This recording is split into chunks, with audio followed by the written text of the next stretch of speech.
Welcome to another edition of Cults and the Culting of America podcast. My name is Scot Loyd, along with my friend, the knitting cult lady herself, Daniella Mestyanek Young. Daniella, has it been a day? It's been a day. It has been a day. I had some Bernie Bros fun today. Nice, nice, And nice. we're gonna talk to a very exciting guest. So yeah, yeah. Absolutely. Jack, it's a pleasure to have you. Why don't you take a few moments and introduce yourself to our audience? You've been here once before, and I think for whatever reason, I was not in the conversation, but I'm glad to be here with you tonight. And tell us a little bit about yourself, Jack. Welcome. Yeah, it's good to meet you, Scott, and thank you all very much for having me back on. Um, oh, introductions. I grew up in the woods of Maine. Both my parents were pastors, so I grew up deep in the Christian church. Grew up dirt poor, redneck culture, hunting, fishing, and got into my household had a lot of trauma, a lot of violence. My whole community had a lot of addiction and violence growing up. And like a lot of folks from those circumstances, I found my way into drugs and alcohol very early on in my life, early teens. Spent a decade in the bottom of a bottle, addicted to opiates, causing a lot of harm to myself and others. And in my 20s, I went to college for biology and education. So I'm a biology teacher, which is I was on last time talking about education, which was delightful. Mm-hmm. And it came to my awareness, my community, I was called out and went through a process of a bunch of different pieces for the fact that I had a pattern of harming women in my life in my early 20s and through college.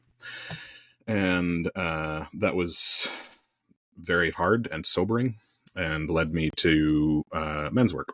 And so since then, now almost 40, and I've been doing men's work and men's circles and all sorts of different pieces around that for a long time and found a lot of beauty and joy in it. And it's a very complicated world. There's a lot of different men's influencers out there, most of whom I would not recommend. And on both sides of the political aisle for different reasons. Jack, you mentioned growing up in Maine, and I was struck at how similar. I grew up in Arkansas, but a lot of what you described in rural Arkansas certainly applied as well. There was a lot of ideas about what it meant to be a man, what it meant to be a woman, and the things that you described that, in when it comes to the conventional wisdom, a lot of times people think, well, this is going to produce strong men. But what you experienced, what I experienced is a lot of times it ends up producing the exact opposite. Yeah, there's a way in which masculinity today can be defined as a catastrophic fragility that dresses as strength. But before we get too deep into that part of the conversation, I think it might be beneficial here to define our terms, because I run into a lot of misconceptions about terminology. So if you don't mind me just taking a second on that. Please. And part of this, you'll see my biology teacher hat come on for a second as well. Being male is a sex, and being a man or masculine is a gender, and these are not at all the same thing. Both sex and gender are aggregate data sets with concentrations that plot bimodally, which means there's two large chunks of data, but there's absolutely tails on both of those and people who exist all across these spectrums. So when we talk about sex, we're talking about being male. The aggregate data that's often in that is chromosomes, gametes, genitalia, physique, and hormone balance.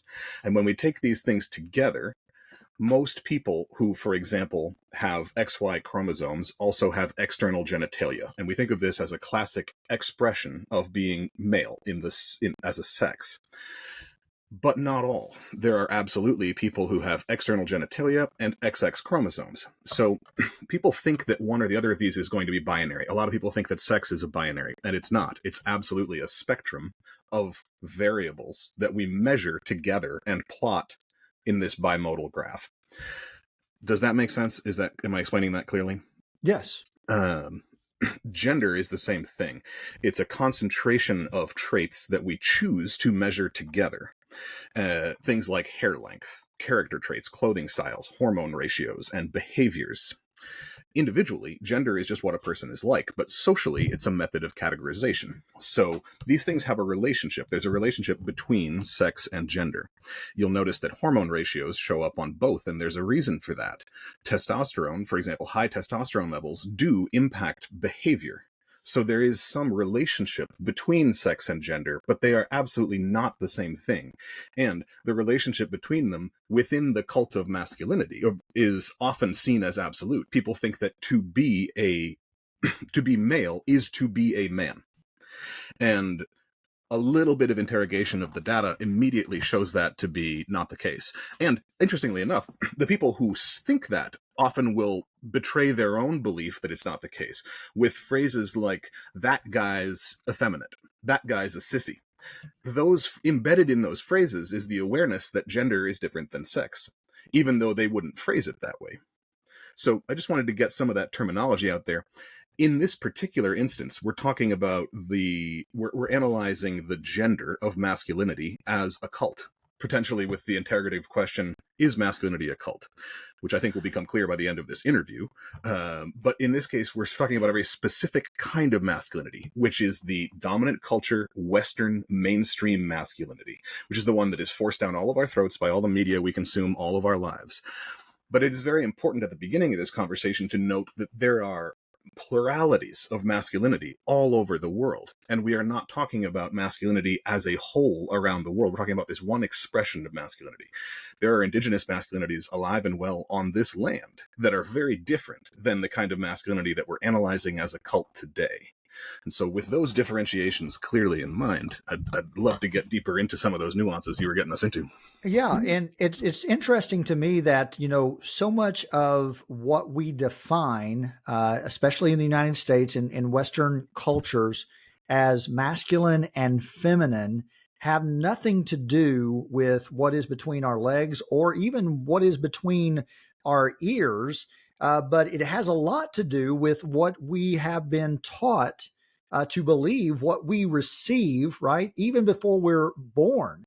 There are forces that are shaping our identity, and it has nothing to do with our identity as we see ourselves or as we feel in our own bodies, but it has everything to do with the world that is being imposed upon us. Does that track with you? Yes. I do shy away from absolutes a little bit. So when we say nothing or everything, the little scientist part of my mind says, well, there might be some influences or connections here and there. But as a whole, the amount of belief that is pushed onto us from, as you say, before we are born about what gender is, what it means to be a man, is overwhelming. And often at this point, one of the largest determining factors in someone's behavior and how someone shows up in the world, and not in a good way.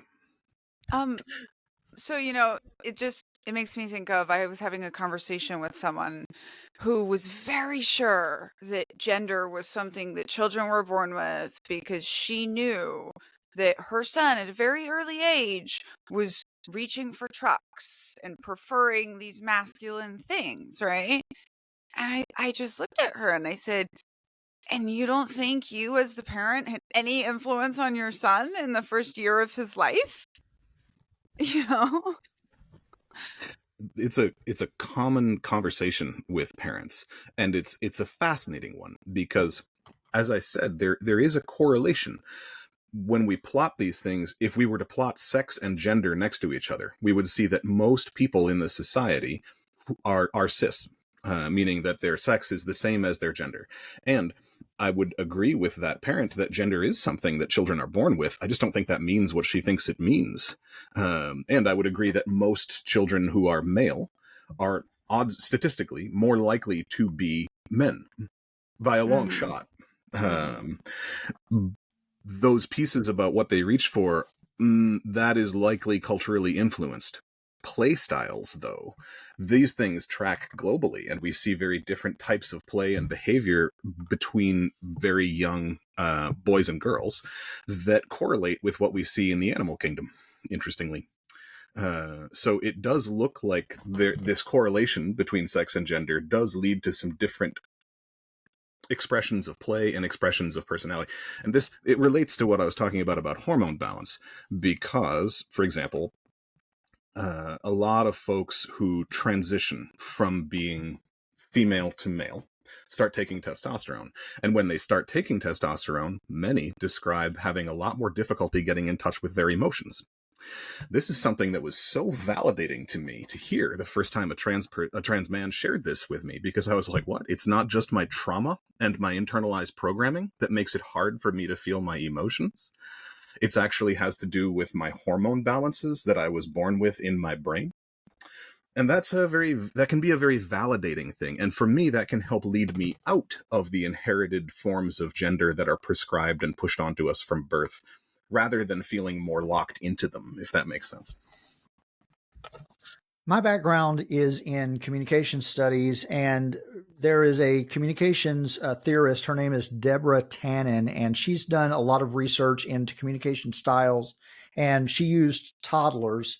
And what her research rendered was that even early on, there was a difference in the way that men, boys, and women, girls communicated with one another. And I'm going off memory here, but if memory serves, something that she discovered was that when boys were placed into a room, they would often choose, instead of sitting face to face, they would sit side by side.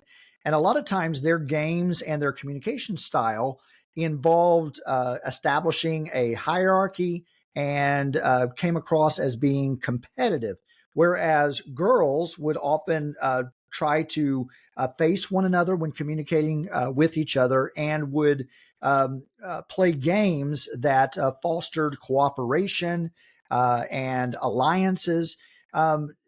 Is there any truth to that, or is that something that perhaps is also something that we observe because the power of culture is so unaltered when it comes to even the way that we speak to one another? It's a brilliant question. And the answer is, right now, we really can't know. The power of observation, mentorship and observation is the single largest influence in children's lives by orders of magnitude. Children don't do what you tell them to do. They do what they see others doing. And that is true from far earlier than many people today think. So in our culture, we are much more likely to see women engaging in clear, emotional, fluent conversation, directly approaching conversations in these ways. I know this gets a little squirrely because we tend to think of men as being direct in this way. But in this instance, the behaviors that you're describing would be mirrored almost perfectly by adults of those same genders. And children emulate those adults. So especially when we talk about hierarchy and dominance, in a culture as addicted to dominance and hierarchy as ours is, especially one that is patriarchal, it would be absurd to think that wasn't having an effect on how boys play. I don't know if that really answers your question or just leads to more. Yeah, no, I tend to agree with you. I think that so much of what we emulate, even as children, happens because of what we observe, even if at the earliest stages, right? So you think a toddler being 2 to 3 to 4 years of age, they've had enough time in this world, especially observing their fathers, the men in their lives, and their mothers, the women in their lives, interacting with one another. And the power of this culture, I take it back to the idea that I opened with, that so much of who we are, especially when it comes to gender, is influenced way before we show up on this planet. My mother talked to me about how she remembers when they started having the ability to determine a baby's gender before they were born, and what a huge shift that was in prenatal care. All of a Mm. sudden, people were painting baby rooms in gendered colors. And she was like, Mm-hmm. before then, that just wasn't the case. Babies' rooms were painted kind of a cute yellow or some sort of, there was no emphasis on gender. But as soon as people could determine a baby's gender before it was born, there was the whole culture got hyper fixated on that. The gendered baby toys took this huge spike. So since then, and over the last handful of decades in general, we've seen this rapid escalation of what would we call it? Gendrification, where we push gender harder and harder onto people. Yeah, yeah, that makes a lot of sense. And I grew up, and thus the name of this podcast. I grew up in a cult, a religious cult, and even within that cult, where there were very strong lines of demarcation about what we were taught it meant to be a male and what it meant to be a female. Even within that group, there were still people that deviated that we didn't have a category for. I remember in our small rural Pentecostal church that I grew up in, that there were a couple of women who were single, and they chose to live with one another. And one of them, based upon what we were taught, right, as far as constructs, as what it meant to be gender, one appeared to be very masculine and the other appeared to be very feminine. But they had a cooperative relationship where they pooled their resources. They even adopted children. But there was nothing, right, because of the preaching and of the labeling of homosexual lifestyles as being sinful. There was nothing that hinted at that. It was just a deviation, and we saw it even displayed in men and women that were married. And it's amazing to me that we had all of these examples, but yet the diatribe that we endured from the pulpit and from the preaching of the Bible, which, by the way, what I've come to learn isn't as hard and fast as we would like to believe it to be when it comes to these ideas of masculinity and femininity.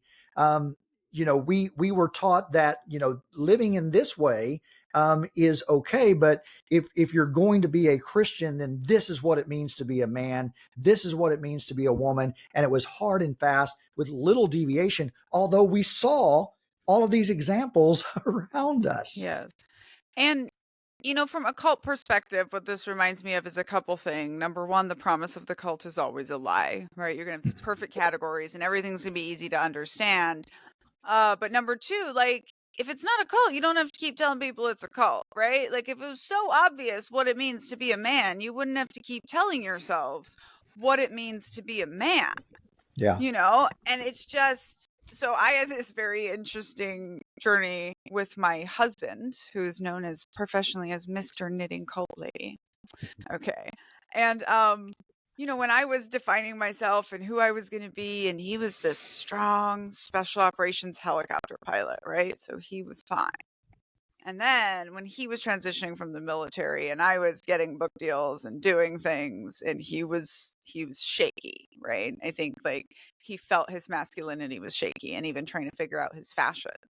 And one day I really looked at him and I said to him, "Babe, you're a retired special operations military helicopter pilot. Nobody's going to question your masculinity." Yep. And this was over wearing a flowered shirt, by the way, which he rocks with his beard and his, lace button downs with vests. And he's like great now, right? And very secure in his masculinity and hence his feminism. And his journey has been inspiring. But like, it was interesting for me to be like, there is this fear, right? That you will be like demasculinized by something. The exit costs are catastrophic. Horrifying. Yeah, there you go. But back to Scott's point, a bimodal distribution is just two bell curves next to each other. You're looking at two lumps of data. And one of the interesting things that people tend to forget about both bell curves and bimodal distributions is that people are like, oh, well, most of the data is in the middle of this lump of data, right? Which is true. But the percentage of people who truly fall at the peak of a bell curve is infinitesimally small. And what that means, the same thing's true of a bimodal distribution with two large data clusters. The percentage of people at the true dead center of each of those bimodal data clusters is next to nothing. And what that means is that virtually everyone has some deviation from the culturally enforced paradigm of what it means to be their gender. There's basically no one who represents the Platonic ideal, which relates. I took notes because I love your list of characteristics of a cult, and I find them fascinating. So I took notes and ran down, and your first characteristic of a cult is this charismatic leader. And I was thinking about this, and I was like, well, certainly, that just as there are Christian religious leaders that frame themselves as being closer to God than the people below them, the men who are leaders in the cult of masculinity frame themselves as being closer to this Platonic ideal of masculinity. So you get somebody like Andrew Tate, whose the entire framing is that he's a man's man, and he's tough and strong and dominant and all these different things. He's supposed to be closer to the ideal of masculine than you are, and therefore you should pay him $40 a month to be part of his weird little club. But the whole concept there relates to this concept of a male archetype. And this is where the cult of masculinity becomes emphatically spiritual, even though most people in it wouldn't define it on those terms. But most men who are solidly in this cult of masculinity and haven't analyzed it have this idea, often unanalyzed and subconscious somewhere in the back of their head, that there is a right way to be a man. And that you are somewhere on a spectrum of proximity to that right way to be a man. And the further you get from that, the less masculine you are. You'll see guys be like, you're not a man if you can't defend your house. Stuff like that. Very common rhetoric. Without ever considering that they are excluding Stephen Hawking, every old man. Like, there's just no critical analysis in that whatsoever. There's just this reinforced spiritual belief of a Platonic ideal, and then a measurement of all men as a linear gradient of proximity to that ideal. Yeah. Yeah. And, you know, it seems to me that I've noticed in recent years, and I always go back to this example. Last year, I was teaching a class on the college level on diversity and, you know, helping students understand the diverse world in which we live and the dynamics around diversity, specifically as it has to do with communication. And I remember it was either the first day or the second class period. I asked the people in that room, who were predominantly white males, white young males, and with a few young women in the class.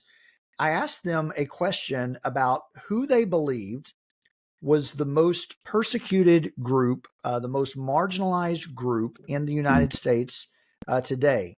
And without fail, every one of those young men lifted their hand and said, "We are." Yeah. And of course, I laughed because I have the same reaction to that as to when people tell me that, you know, Christianity in the United States is being persecuted. I'm like, how? Right? You are the most privileged people on the planet. The entire system was built for you. I'm a white male, so I'll put it was built for us by people who look like us. So how have we arrived at this moment where you have people like the Vice President of the United States, J.D. Vance, the Secretary of Defense, Pete Hegseth, promoting this idea that men, this warrior class, is somehow under duress? Where did that come from? Ooh, it relates to a couple of the other points here, but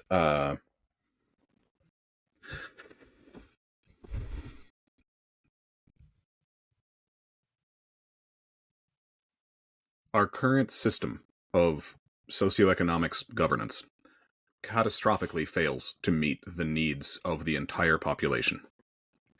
And the wealth gap right now is larger than it was right before they started removing monarchs' heads from their bodies in France.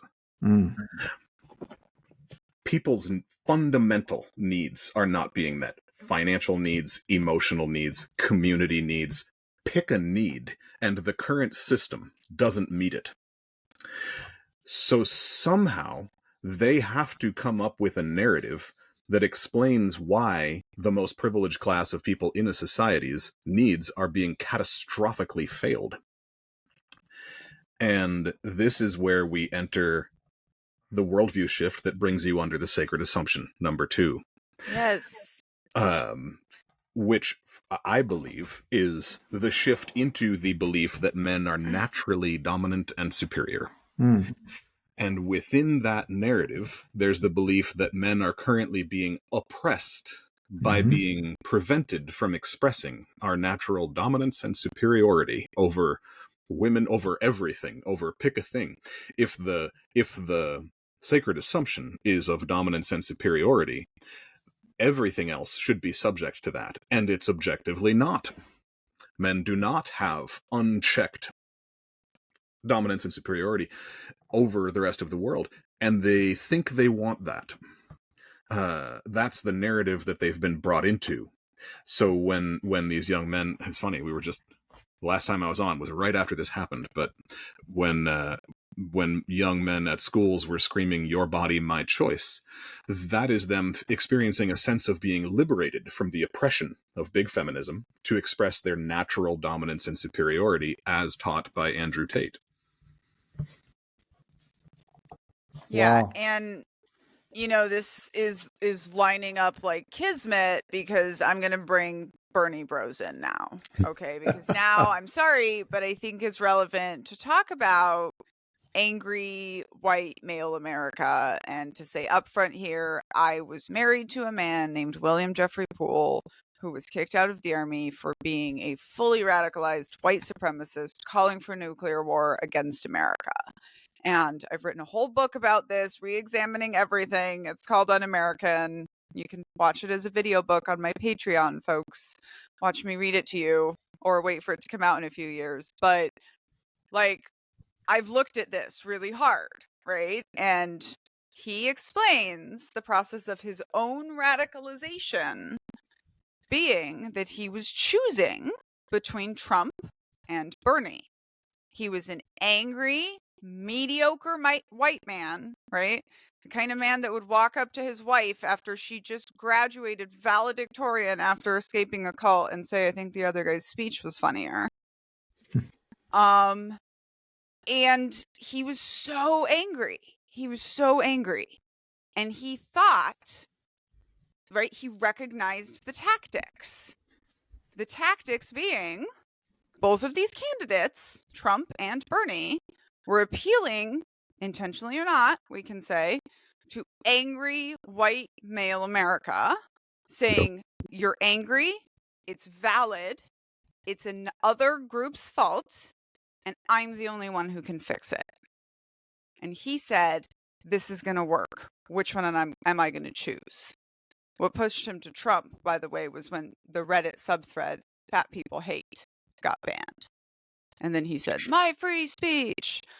Okay, so every time I say this on the internet, I get canceled, right? Like today, my TikTok got demonetized for saying I didn't call Bernie an extremist. The extremist described his own process of radicalization. And I'm going to be dealing with this for weeks, right? And I, as the expert, can separate my own personal feelings about this man and what I know I nearly escaped and what I have to live with in order to understand that the extremist's account of his own extremism is an important thing to know. But people that are supporting Bernie blindly, like, cannot separate their feelings about Bernie from, just even to hear me say that, like, cult and extremism experts agree on this. It doesn't matter what you believe, right? They're like, what are you saying is extreme about Bernie? Nothing. I honestly was so busy supporting Senator Elizabeth Warren that I don't really know that much about his platform, right? Like, I also kind of saw Bernie Bros and I was like, it's giving cult, and then I didn't spend that much time around it until my ex-husband described his own process of radicalization and that being part of it. And then you go kind of further and listen to Black women, as we always should, right? And like they've been calling some alarms, and there was other things. But again, it's not about content. It's about like there's so much in kind of like what you're saying right now with white angry male America, and not to keep this soapbox, but it's my podcast, about definitions, right? Like when you first said cult of masculinity, I say cult of patriarchy, cult of white supremacy. I'm like, well, I always like to be very clear that a cult is a group, right? But I think when we say cult groups, we're talking about, like, we say Children of God cult. We don't say cult of Children of God. And when people ask me if, like, patriarchy is a cult, right? I'm like, I think the cult of patriarchy, the cult of capitalism, the cult of white supremacy are like cult systems that we've built. And here's masculinity, right? Cult of masculinity, this like system. And one of the very scary things about systems is they're stronger than groups, right? And they influence groups, and they replicate systemic biases. And oh, by the way, I wrote Uncultured to hit on that point you talked about being in a world not made for you. As like a woman the whole time in the military that was built for guys like you and not gals like me. It matters. And to that point, Jack, you said something very interesting a moment ago. You talked about the discrepancy between needs being met, right? Felt needs being met by a system, and the disconnect between people who feel like that their basic needs aren't being met. And so, if anger is the distance between expectations and disappointment, there are a lot of white men in our society today who are being disappointed by a system that set up a false standard to begin with. So the system, right? The cult of patriarchy, the cult of white supremacy makes the promise, which is a lie, that if you are white and you are male, then you should be privileged. You should have status that is unquestioned, and power that is assumed, and privilege that goes unchallenged in our society. But as things become more equal, as progress continues to be made, these white males perceive this pursuit of equality to be punishment, right? Because they're no longer enjoying the privilege or the power or the status that they once had, thus producing this anger. And I think one of the things that we can point to as evidence of this, right, is the attraction of Donald Trump to his constituency of white males. I think about people in my own family.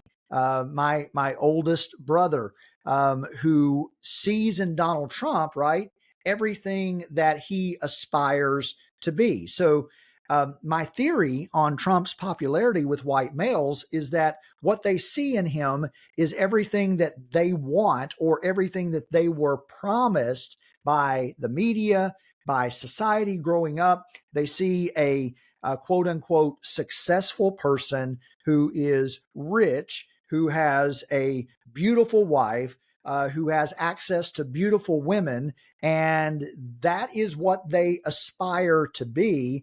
And when they look around them and they see the world changing, they perceive that to be as oppression and as punishment because they're being disappointed by a system that wasn't prepared to follow through on its promises to begin with.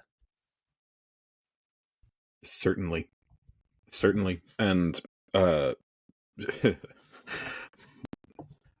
where I live in rural Maine, in 2016, there were a lot of houses around that had a Trump sign next to a Bernie sign. So I know that you will get blowback for what you just said, Daniella. And there's obvious truth in it. There's undeniable truth in it. Those two candidates held appeal to the same base. Yeah. The fact that one was openly guiding the country towards totalitarian fascism and the other was sort of aiming for some sort of mediocre socialist democratic European model doesn't change the fact that their appeal was the same for exactly the reasons that Scot is pointing out. That anger and that sense of betrayal. I also think that it's a good time to point out how everyone on the left, let's say, has a catastrophic failure in branding and marketing. Just catastrophic. So, Scot, I agree with everything that you just said, and that language would be deeply off-putting to any of my neighbors. Part of that is a misconception of what privilege is. There's just a consistent misconception of what privilege is. And when my neighbors hear privilege, they laugh because they think that privilege means somebody's going to pay their bills or they're going to get a leg up. Whereas in reality, around here, what privilege means is that when my brother-in-law, who's a black man, walks down the street, he gets insults, racial insults hurled at him, cans thrown at him, trucks swerve at him. Sometimes people stop and chase him into the bushes. That doesn't happen to me. Right. That's my white privilege. That is the difference of privilege. It is the oppression of my brother that makes my relative safety walking down the street a privilege. And when I explain it in those terms, my neighbors can understand it. But when it's explained in ways that they think they are supposed to have had some leg up and they've lived in destitute poverty in trailer parks in the woods of Appalachia their entire lives, they're like, what are you talking about? Get out of here with your privilege nonsense. And they're right. They're right. Because the thing that they're feeling, that emotion, that anger, is the failure of the system to live up to its promises. So the things that my neighbors, none of my neighbors would acknowledge that they have privilege because, well, whatever, for media reasons and for a whole set of reasons that I think we all understand. But if you were to say, do you think that if you work hard, you should be able to have a good life? They would agree with that statement. And that is the part that they feel betrayed on right now. They don't feel betrayed in their own language because their privilege hasn't been upheld. They feel betrayed because working hard doesn't buy them a good life anymore. They can't pay their bills. They can't do the things that you should be able to expect to do in a healthy society. And they're right. And we should all be furious. The misdirection of anger is a huge part of this, which, to bounce through 2 points, like what we're talking about here is, you've got this transcendent mission, number 3, on your list. The transcendent mission for the cult of patriarchy, which is a much better term, thank you, is that good old days when women just submitted to men's natural superiority. People picture the 1940s, never mind the fact that those women were all blown out of their mind on pharmaceuticals in order to stay out of psychiatric hospitals and often just whatever. That period of time is not what the cult of patriarchy thinks it was by any stretch of the imagination. They were trying to survive and get by. And if you talk to those grandmothers from that period of time, they're not talking about it as though it was some ideal utopic time for women. But the cult of patriarchy doesn't care about that. Please. And here's just one thing I wanted to add in when you were talking about all the promises of the cult of patriarchy is there's also the promise of labor, right? Free labor. And this is what men on both sides are losing, right? And this is part of what I feel is the blowback right now, right? That while all of the millennials' grandmas were in the kitchen telling them how much worse it was back then, all the white grandpas were in the drawing room telling the grandsons how much better it was back then. Right. So, it's like competing messages. Now they're feeling betrayed. I think it's so funny that in a world where Goodbye Earl exists, we're still going to try to go back. But okay. Also happens. Yeah, I'll go 90s country with you all day. Oh, but Lord. but it, I wanted to say one more thing, is that when you talked about like the sacred assumption, this is where I think cracking the sacred assumption, right? Getting the key, in case we don't say it later, is getting white men to realize they're not better off. And we talk about this a lot on my podcast, Hey White Women, with white women, and people ask me, like, why do you want white supremacy to go down? Well, like social justice, hates, cults, all that, right? But like, I'm not better off. Yep. I'm not better off under white supremacy. You look at one list of things Black people have invented, and then just imagine we didn't hold people back for 400 years, right? None of us are better off. So, like, I'm better off than a Black woman, but I'm not better off than I would be outside of the cult, all of us. And so I really just always think it's like, the thing, if you don't convince Christians that God is not real, you convince them he's not good. It's like you don't convince men, like you convince, which I think both of you definitely understand, that like you're not better off in the cult. You're better off outside the cult. Yeah. And this, Martin Luther King was tolerated sort of when he was just organizing Black people. But his later writings are really worth getting into because he says some things that are challenging for everyone. And one of the things that he gets into in his later writings is the idea that oppression is like a circle of rope. And if you pull on any one part of it, the whole thing rotates in a way that turns it away from health and wellness. So and this is when he started organizing the Poor People's Campaign and getting into this work that was much more class conscious or class oriented, I'll say, the emphasis. But his point in some of that was that white supremacy did not benefit white people. In fact, he said it harmed white people. And he's right. In exactly the same way, patriarchy harms men, which is as tidy a segue as we could hope into your point 4 of the characteristics of a cult, which is self-sacrifice, which is the one that I feel like I just wish I could help men understand more. Can I just say, y'all gave up everything good. Y'all gave up drinks that taste good, like things that look good, things that feel good, clothes that are fun. I mean, it's so much more than that. You're absolutely right. Like, men should learn to try fruity drinks again. They're delicious. I was just in Puerto Rico and we were drinking pina coladas and it was delightful. But let's start with the fact that for 80% of men in the US, people who are born with a penis, their literal first experience outside of the womb is being non-consensually strapped to a board and having the most sensitive part of their body, their genitals, tortured against their will. The fact that circumcision is normalized in this country is barbaric in ways that are simply hard to describe. It is infant genital mutilation on a mass scale. And one of the things that's most fascinating about how normalized it is how many men will defend it and insist that it has no impact whatsoever. And if you ask them about any other instance of torturing infants, they'll be like, no, torturing infants should be illegal. But when you apply it to their own lived experience, they'll say, it's not a big deal. I don't remember it. Can't have been trauma. Can't have had any impact on my psyche. So cult. It's wild. It is mind-blowing, and it's taboo. You're not supposed to talk about it. And then we get to puberty. There's this fantastic film called The Mask You Live In. If you haven't seen it, either of you or your audience, you should absolutely. It's fantastic. And that point about how your average things, there is this massive, overwhelming pressure cooker of cultural pressure. I work with men every day. It's what I do professionally. And the amount of work that it often takes to get back to these emotions of what they felt when they were in a locker room and being shamed for the color of their towel, shamed for saying something in a higher pitched voice, shamed for their body in whatever way. And these experiences are simply ubiquitous. All men go through them, and they shape the culture of masculinity. So these are things that the cult of patriarchy costs men.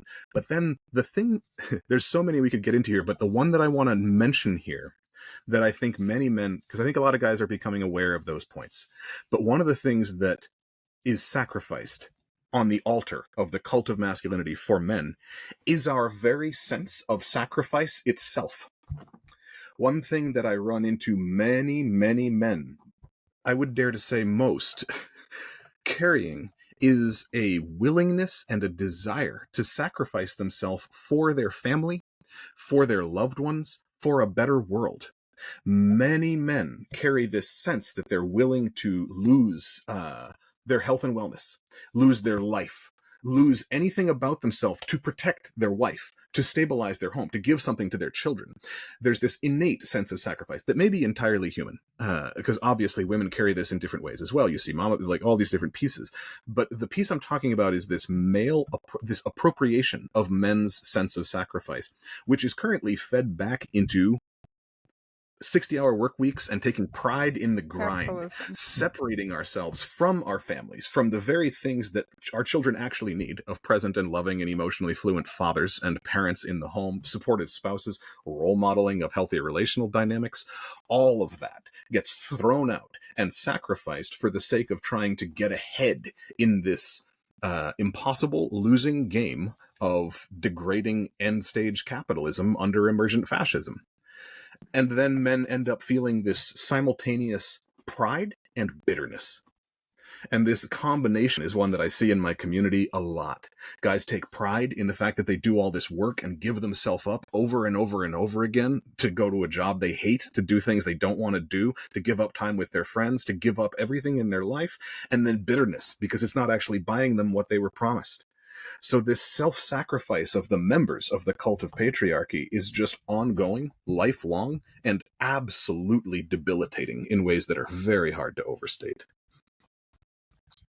That's a powerful point. And it really gets to the heart of the matter, right? That, everything that we are taught, I say everything, most of what we are taught by the culture is counterintuitive, counterproductive to the goals and to the standards that all of us would universally embrace, which is a loving, supporting family and human flourishing of all of the members of that family and all of the members of our society. But what we are taught arrives at the exact opposite location of what it promises to produce.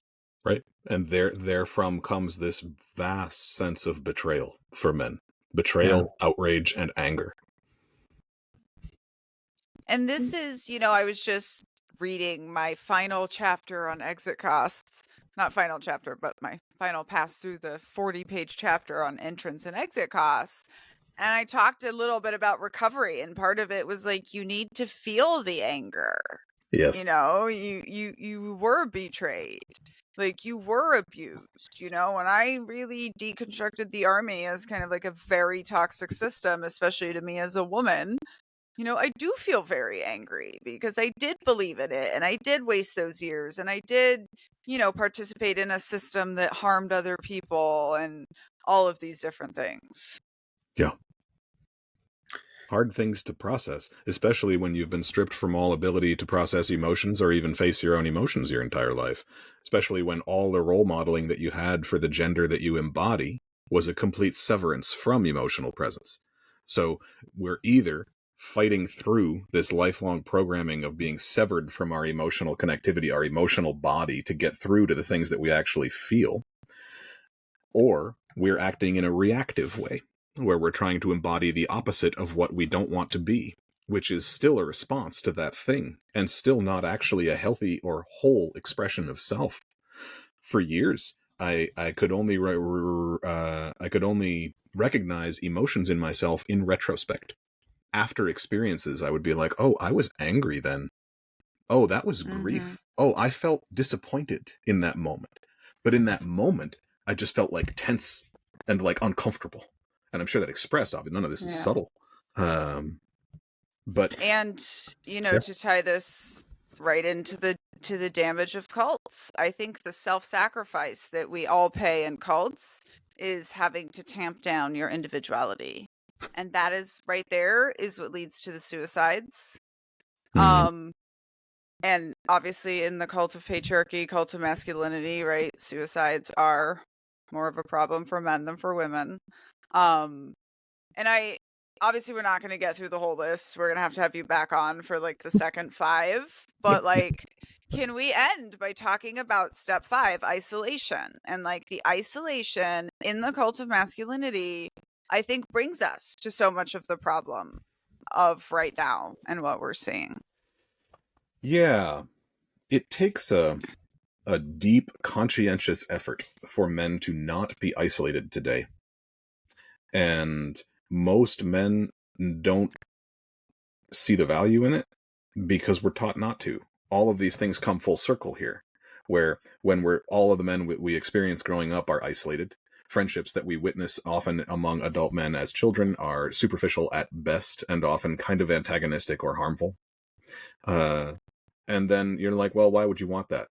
What would that do for you, really? But we have these deep human needs because we're actually human beings with soft, fuzzy little emotional underbellies and deep human emotional needs that are consistently, chronically not being met. And so we end up dumping that all onto our individual romantic partners, who are usually women, and then feeling disappointed and frustrated and bitter in them because we still don't feel like our emotional needs are being met, and we blame our spouses for that failure to meet emotion, for that failure in that, without ever really getting to the point of recognizing that what we want is a type of community that we've never seen and certainly never had. Most of us have no models of what a healthy male community looks like. And the times when I find myself in those spaces, there's a number of men's gatherings that I go to, and one of them is entirely Indigenous, organized, and led. And when I find myself in that space with a group of elder adult men around who, like, not just having one adult man who I actually want to emulate, who I actually think is someone who's healthy in relationship, healthy in their mind, healthy in how they show up in the world, but having a whole set of these men in the same space, having 5 or 10 Indigenous elders of different flavors, of different like mindsets, of different diversity of ways of being, who are all just there and healthy, it breaks something open in me where I'm just like, oh my God, I don't have to just be thrashing around looking for any possible slightly healthier model of masculinity. I can actually be in a space where there are multiple types of healthy adult men, much older than me, who I can turn to for different situations and different things that I need in my life. And most men never, ever experience that. Most men struggle to even imagine it. Most of us go our entire lives with all of the men around and above us being harmful in some way or another, being someone who we actively don't want to learn from. They're all object lessons. I'm like, well, that dude's funny, but he's super addicted to whatever he's addicted to. Oh, well, that dude's fairly nice to his kids, but like, I know what he's doing on the side with his wife, and that's actually not that great. And like, guys are just super wounded. And so, and I think that the desire to keep that private also limits us from community, which is why I think there's such an emerging need for men's groups, for spaces where men can actually share our wounds with each other and be like, I've caused harm in these ways. I feel awful in these ways. These are the darkest little corners of my soul that I'm terrified I'll be completely unlovable if I ever share with anyone.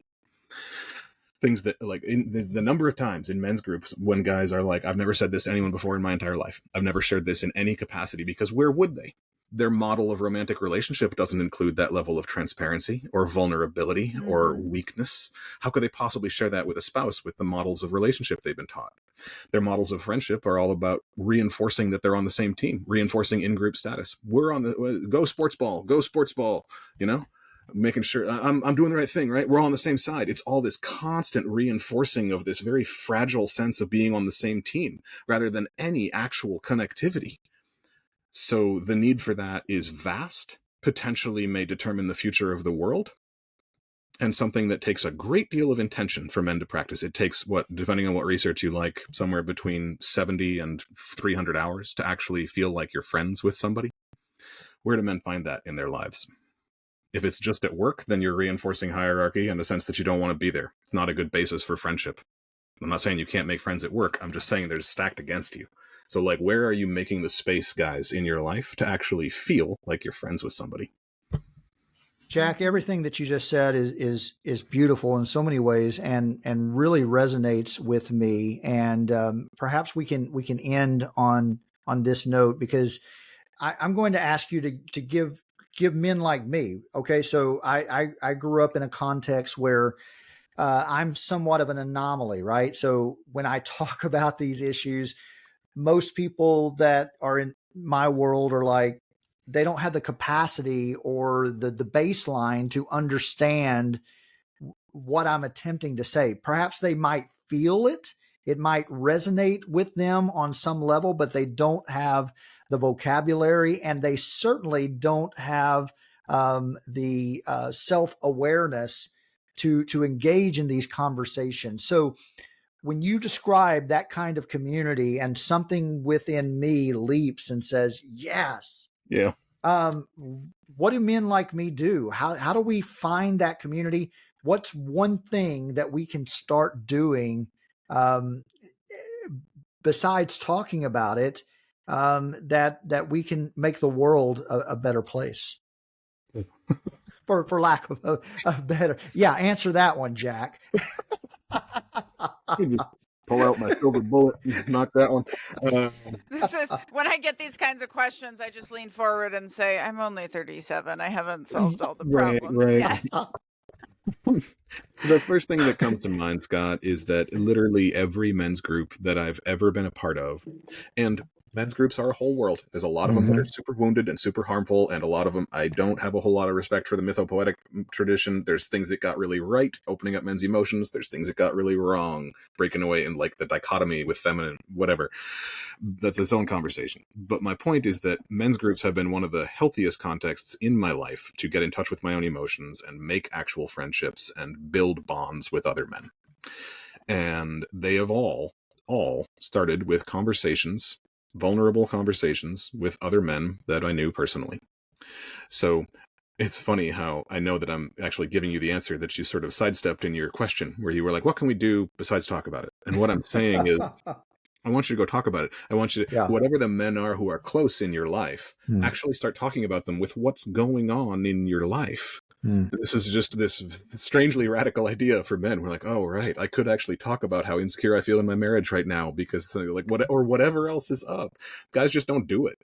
And so talking about that, and then I've found books to be really valuable. Bell Hooks' Will to Change is phenomenal.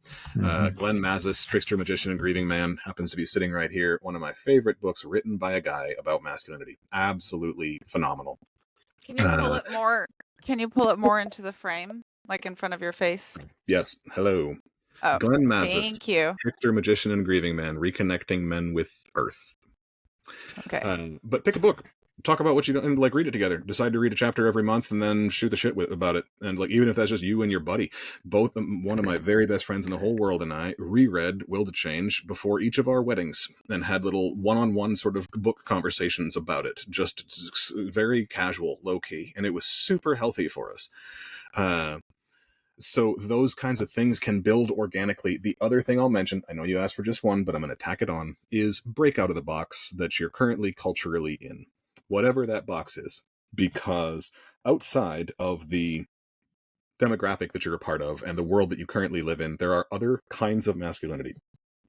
One of my neighbors was recently kidnapped by ICE. And if I've sounded tense or angry in this conversation, it's because we're navigating this intense community situation. We started a fundraiser. It raised $250,000. That brought up its whole own world of problems and all kinds of accusations, all kinds of nonsense that we're dealing with. So I'm sorry if my tone sounds a little sharp in this interview. I'm from that world and going right back to it after this.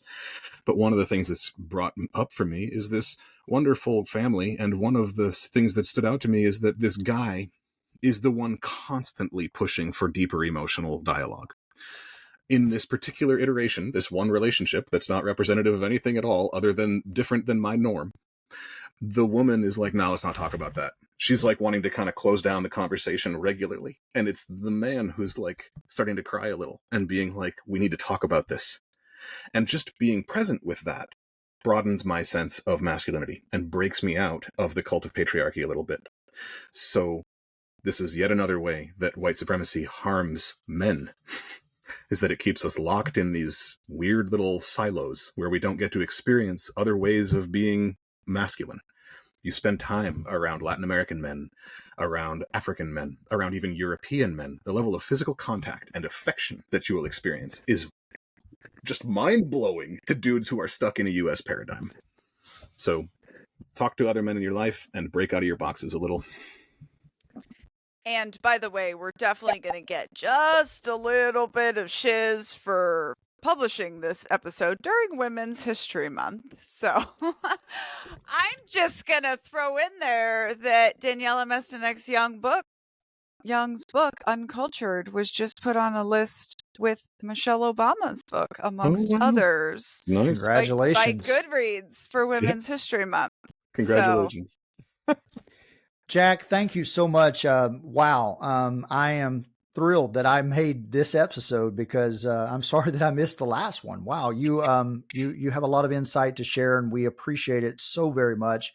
We'll be sure to put all of your contact information within the show notes if people want to reach out to you. And we will have you back because there's more that I want to know and learn from you. And by the way, I've got to compliment you on that powerful voice. Wow. If you're not broadcasting in some form on a regular basis, you're missing out, my friend. You have a beautiful, powerful voice. So thank you in more ways than one. So thank you for sharing that with us today. You know, Scott, when I first met you at the beginning of this interview and you started talking, I was just a little struck and taken aback. I was like, wow, Scott has such a beautiful voice. I just like listening to this dude talk. I can see why Daniella put him up as co-host. So right back at you, Scott. Thank you, my friend. I appreciate it. I always say he has a good radio voice. And also, this dialogue between you two makes me feel like, Scott, you need to start a men's book club, you know? So absolutely. We should talk about that. Absolutely. Jack, we will be in touch, my friend. It was a pleasure as always. And I look forward to it again. Great to meet you, Scott. And thank you, Daniella.